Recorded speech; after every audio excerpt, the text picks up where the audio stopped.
ராமநாதபுரம் மாவட்டம் கீழக்கிடாரம் பகுதியைச் சேர்ந்த பள்ளிவாசலின் இமாம் ஆன அபுதாஹீர் என்பவர் அடகு வைத்த 150 சவரன் தங்க நகைகளுடன் தப்பி ஓடிவிட்டதாக பெண்கள் காவல் நிலையத்தில் புகார் அளித்துள்ளனர். வட்டியில்லா கடன் தருகிறாரே என்று அவ்வப்போது நகைகளை கொடுத்து பணம் பெற்று வந்தோம். ஆனால் பணத்தை செலுத்திய பிறகும் நகைகளை திருப்பித் தராமல் ஊரை விட்டு ஓடிவிட்டார் என கிராமத்தைச் சேர்ந்த பெண்கள் வேதனையுடன் தெரிவித்துள்ளனர்.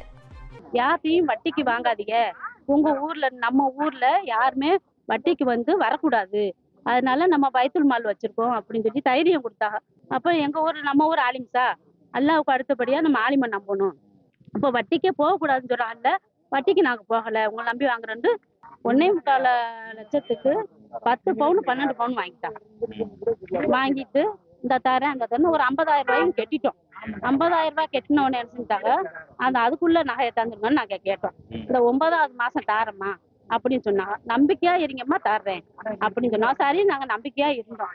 கடைசியில என்னன்னு பார்த்தா 9வது மாசம் எங்களுக்கு ஆலையா காணும். இந்த மக்கள்கிட்ட அடமானமா நகையை வாங்கியிருக்காங்க. இவர் வட்டி இல்லாம கொடுக்குறாருன்றதுக்காக சிறு சிறு தொகைகளுக்கு பெருங்கொண்ட நகைகளை கொடுத்துருக்காங்க. 5 பவுன் 10 பவுன் போன்ற நகைகளை கொடுத்துருக்காங்க. பெருங்கொண்ட நகைகளையும் ஒரு 100-150 பவுன் போன்ற பெருங்கொண்ட நகைகளையும் பெருங்கொண்ட தொகை அதாவது கட்டின தொகைகளையும் திருப்பி வாங்கிட்டாரு. அவர் கொடுங்க நான் திருப்பி தரேன்னு சொன்னோன்னே நகைகளையும் பணத்தை திருப்பி வாங்கிட்டாரு. திருப்பி வாங்கிட்டு அவர் அங்க இருக்கக்கூடிய எல்லா அடையாளங்களையும் அழிச்சிட்டு அவர் வெளியே போயிட்டாரு, இங்கே போயிட்டாரு.